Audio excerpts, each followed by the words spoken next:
Premier invité pour parler des arnaques en ligne. On est tous potentiellement des victimes. Il va nous en parler. Il est expert en cybercriminalité et protection des données. Je vous demande d'applaudir Denis Jacopini.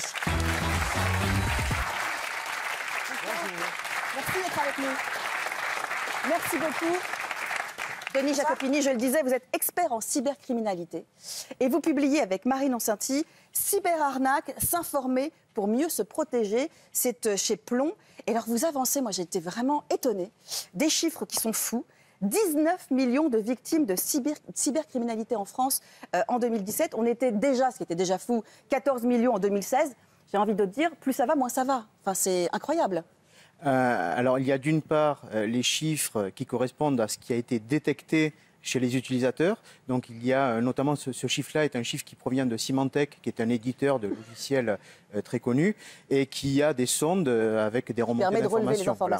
Et donc, c'est les chiffres qu'il a communiqués dernièrement, donc un peu plus de 19 millions pour 2017. On était à peu près à 14 millions de victimes en 2016 et on était seulement aux alentours de 7 millions en 2012. Donc, en fait, entre 2012 et 2016, il y a eu la même progression qu'entre 2016 et 2017. C'est exponentiel. C'est exponentiel. Et ce qui est intéressant, c'est de voir qu'il y a la réalité, c'est ça, et puis il y a les chiffres du ministère de l'Intérieur, notamment le C3N, qui est un centre de la gendarmerie qui recense l'ensemble des plaintes qui sont déposées. Et dans le lot, il y a des arnaques. 70% d'arnaques, quand même. Ça, la cybercriminalité, la définition, c'est essentiellement des arnaques ? Non, pas du tout. La cybercriminalité, c'est plein de choses. Le fait que vous attrapiez un virus, c'est de la cybercriminalité. Le fait qu'on vous piège, c'est de la cybercriminalité. Le fait que quelqu'un rentre dans votre ordinateur, c'est de la cybercriminalité. Le fait que quelqu'un vous fasse croire que c'est un tiers de confiance et vous lui donnez vos identifiants et vos mots de passe pour accéder à votre messagerie, par exemple, c'est aussi de la cybercriminalité. C'est toutes les infractions qui touchent de près ou de loin le numérique et les réseaux. Alors, nos chroniqueurs ont beaucoup de questions à vous poser. Francesca. Oui, on est de plus en plus à acheter sur Internet. Est-ce que c'est vraiment sans risque ? C'est sans risque, Francesca, si on prend certaines précautions. Ce qu'il y a, c'est que lorsqu'on achète sur Internet, il y a la distance qui va nous séparer avec le vendeur, un vendeur qu'on n'a peut-être jamais vu. Et donc, du coup, il y a un moment, la confiance qui va jouer. Il va falloir faire confiance à ce vendeur-là, que ce soit pour du matériel neuf qu'on va acheter sur Internet ou des produits neufs qu'on va acheter sur Internet dans des boutiques ou des produits d'occasion sur des sites spécialisés. Dans tous les cas, il y a la distance. Ce qu'il y a, c'est qu'en France, une boutique française, un commerce français est quand même soumis à la loi française, ce qui protège relativement bien le consommateur. Mais lorsque ça se trouve à l'étranger, cette boutique, et lorsque le vendeur il est dans des pays, même à l'extérieur de l'Europe, la réglementation peut être complètement différente et même il est très difficile. Déjà que c'est très difficile de porter plainte en France pour quelqu'un qui est en France, c'est encore plus compliqué et même quasiment impossible qu'on puisse toucher la personne qui se trouve à l'étranger. Donc en gros, vous nous dites que si le site hébergeur est à l'étranger, vaut mieux pas y aller ? Il faut se renseigner sur le site Internet, il faut se renseigner sur l'antériorité du site Internet, le nom de domaine, est-ce que ça fait longtemps qu'il existe, est-ce qu'il y a des avis de consommateurs, et même là, est-ce qu'il y a des vrais avis aussi, parce que en fait l'arnaque peut être partout malheureusement. Thibaut. La plupart des gens ne sont pas tellement geeks, férus de technologie, alors comment on fait pour renifler une arnaque tout simplement en fait ? Alors, il y a les personnes qui sont par nature prudentes et les personnes qui sont par nature... Aiment le risque. Voilà. Ou alors, tout simplement, naïve aussi. Et flairer le risque. Moi, la meilleure solution que j'ai trouvée, c'est de montrer aux gens à quoi ressemble le loup pour éviter qu'ils fassent rentrer dans leur bergerie. Parce qu'on a beau leur expliquer comme ça, il faut faire attention, parce que très souvent, c'est ça qu'on dit. Vous recevez un email de quelqu'un que vous ne connaissez pas, il faut faire attention. Oui, mais en même temps, il y a des professionnels, même des familles qui reçoivent sans arrêt des mails de personnes, mais des vrais mails, des mails légitimes de personnes qu'elles ne connaissent pas. Et donc, ce n'est pas suffisant. Donc, ce qui est intéressant, c'est d'expliquer aux gens quelle est la mécanique qui est utilisée par les pirates informatiques. Et ce que je considère comme étant essentiel, c'est de casser ce mythe qui dit que les pirates informatiques ont un coup d'avance. En fait, les pirates informatiques utilisent quasiment toujours, 9 fois sur 10, les mêmes techniques. Donc il suffit que vous soyez... Donc, ils ne sont pas plus malins que nous, c'est ça que vous êtes en train de dire. Exactement, il suffit que vous soyez vous sensibilisés à ces techniques et du coup vous avez un coup d'avance sur eux. Il n'y aura que 1 sur 10 qui éventuellement va sortir du lot et sera plus intelligent peut-être que les autres parce qu'il y en a beaucoup qui ne font que copier ce que d'autres ont déjà fait. Donc aucune inventivité, peut-être un petit peu de personnalisation.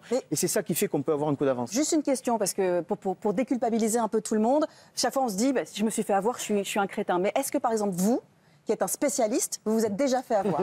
Alors je me suis fait avoir une fois, il y a très longtemps. Et c'est après coup, c'est lorsque j'ai étudié les différentes formes d'arnaque que je me suis dit, effectivement, c'était une arnaque. C'était quoi, si je peux me permettre? C'est un truc tout bête, on achète un coupon qui coûte 5 € et qui permet d'avoir 50 € de réduction. Ouais, bon, déjà, là, on le voit encore aujourd'hui, hein, c'est quelque chose qui date de moi il y a 10-15 ans à peu près. Et à la suite de ça, je me suis fait rembourser par la banque, donc je n'ai pas déposé plainte. Et c'est pour ça que les chiffres que vous annonciez tout à l'heure sont complètement différents de ceux que la gendarmerie annonce. C'est 600 000 personnes qui ont porté plainte, donc par rapport à 19 millions de victimes. C'est colossal. Stéphanie. Concrètement, l'arnaque qui revient la plus souvent, qui est la plus récurrente, auquel on est le plus confronté via les emails, c'est quoi ? On retrouve pour toutes les personnes qui se sont faites pirater leur messagerie. Ouais.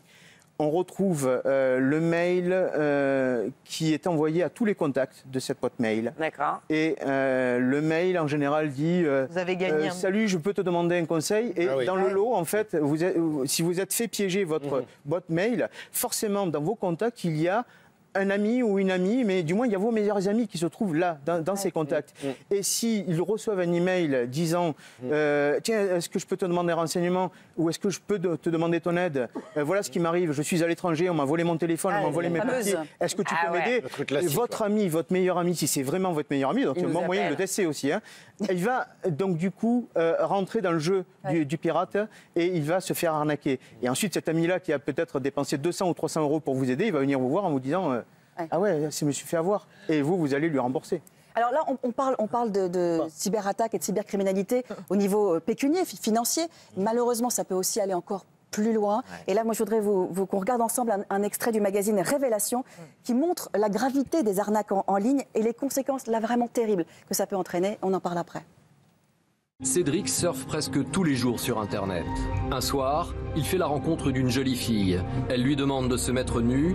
Le jeune homme se livre à des jeux érotiques qu'il croit partager avec une jeune fille. Soudain, l'adolescent reçoit un message menaçant. Pour lui montrer qu'il ne plaisante pas, l'arnaqueur met immédiatement sa menace à exécution en diffusant la vidéo sur YouTube. Après quelques minutes, l'escroc efface la vidéo tout en menaçant de la faire réapparaître à n'importe quel moment si Cédric ne lui envoie pas immédiatement de l'argent. Dès le lendemain, les parents de Cédric portent plainte pour chantage. Mais le jeune homme vit dans l'angoisse de voir réapparaître la fameuse vidéo. Le 7 janvier 2012, il écrit un mot à ses parents. Il ne supporte plus cette menace permanente. Il met fin à ses jours.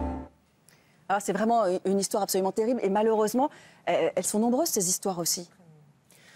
Oui, à partir du moment où on touche l'affect, on touche un point faible chez l'être humain.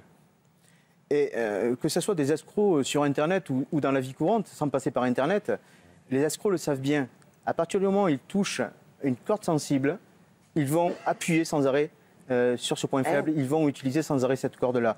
Et ça passe systématiquement par l'émotionnel.